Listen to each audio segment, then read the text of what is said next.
Assalamualaikum warahmatullahi wabarakatuh. Hai, selamat datang ke hari ini Isnin Poligami YouTube channel yang bercerita mengenai kes-kes, bercerita mengenai poin-poin, bercerita mengenai kaitan-kaitan poligami dengan kehidupan kita sehari-harian. Okey.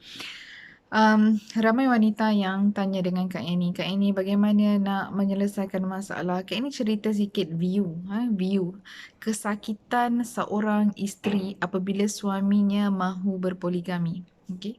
Kak ini adalah isteri ketiga daripada 4 orang semuanya. Kak ini pernah monogami selama 12 tahun dan akhirnya pinangkan seorang wanita yang menjadi pilihan suami Kak ini ketika itu. Okay, lepas pinang dan kemudian berlaku penceraian. Background Kak ini meletakkan Kak ini mampu faham apa rasa isteri pertama, apa rasa isteri kedua. So daripada kaca mata seorang isteri ketiga yang memang ada kakak madu nombor 1, ada kakak madu nombor 2. Okay. Kesakitan isteri pertama ni, kalau kalian seorang sahabat, isteri kedua, isteri ketiga, isteri keempat, adik-adik madu lah bahasa adik-adik madu. Kalau kalian rasa macam nak menghentam, nak mengeji, nak menyampah, nak marah, nak merungut, nak membenci kakak madu, fahamilah kalian bahawa kesakitan yang mereka alami adalah kesakitan yang luar biasa. Bayangkan kehidupan seorang wanita yang tak pernah dibincangkan secara terang-terang oleh seorang suami. Tiba-tiba suami datang bagi tahu abang akan kahwin lain dengan seorang wanita. Memanglah bahasanya, oh abang dah lepas dah syarat memberitahu, memaklumkan. Memanglah. Tapi adakah kesakitan begitu? Ni cinta luar biasa seorang wanita dan lelaki yang tak punya orang lain. Okay, abang sangat cintakan awak. Awaklah satu-satunya permata yang menyinari hidup abang. Cinta kita biarlah sampai mati. InsyaAllah kita akan bahagia setia hingga hujung nyawa.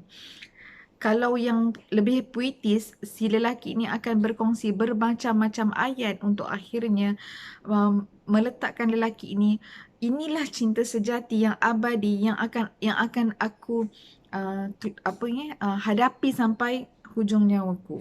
Kan tidak ada lagi 2, 3, 4 cinta yang lain dalam hatinya. So, memanglah kita akan sangat sakit apabila suami tiba-tiba datang mengatakan yang dia ada punya wanita lain. Dia telah jatuh cinta. Kalau si isteri bertanya, abang satu masa dulu abang pernah berjanji, cinta ini adalah cinta satu-satunya cinta kita. Seorang suami akan cakap, hati abang telah berubah. Abang tak sangka boleh jadi macam ni. Abang rasa tak tahulah macam mana boleh jadi. Tiba-tiba ia ada rasa. Tiba-tiba wanita itu datang bertanya-tanya. Kata-kata ini adalah kata-kata yang play safe. Kata-kata yang seorang suami yang akhirnya akan menyebabkan hati isteri akan lebih terluka.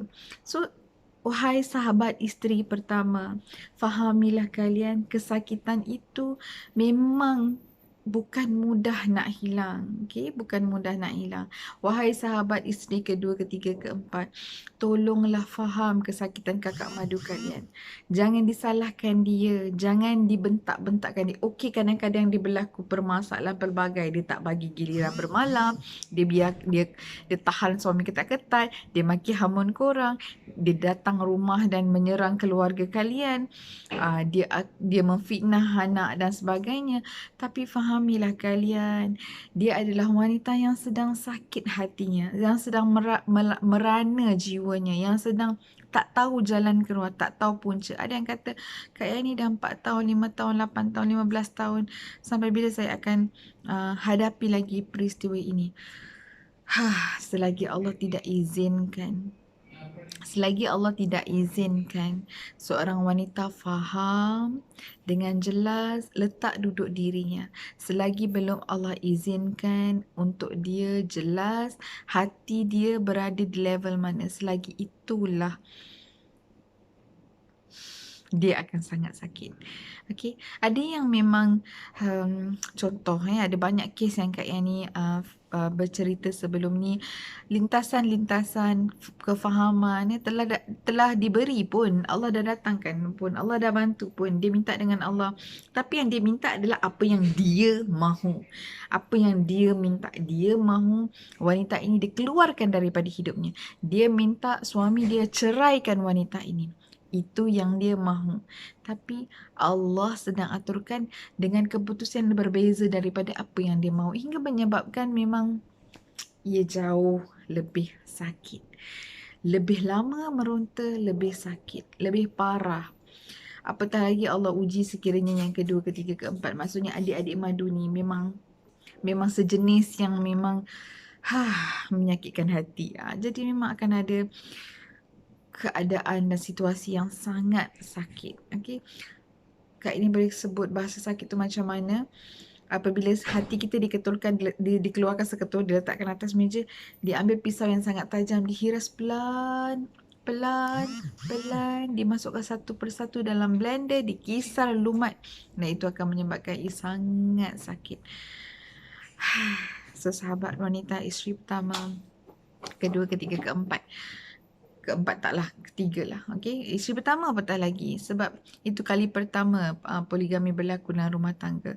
Yakinlah kalian tidak ada satu pun sebab kenapa si suami mencari wanita lain. Cubalah kalian tukar image, tukar baju, tukar itu, tukar ini kan. Make up sana, make up sini, putihkan kulit dan sebagainya. Pergi spa, pergi kuruskan badan, jogging dan sebagainya. Betulkan penampilan diri. Yakinlah, sekiranya Allah kata ya, yalah, tidaklah. Poligami tidak akan berlaku, suami tidak akan berlaku tanpa jodoh daripada Allah. Ada setengah isteri memang dah tip-top dah pun. Body bukan main cantik lagi, tetap juga suami kahwin lain. Jadi isunya bukan suami kahwin, sebenarnya suami kahwin lain bukan kerana kekurangan isteri, tapi suami kahwin lain kerana dia mahu.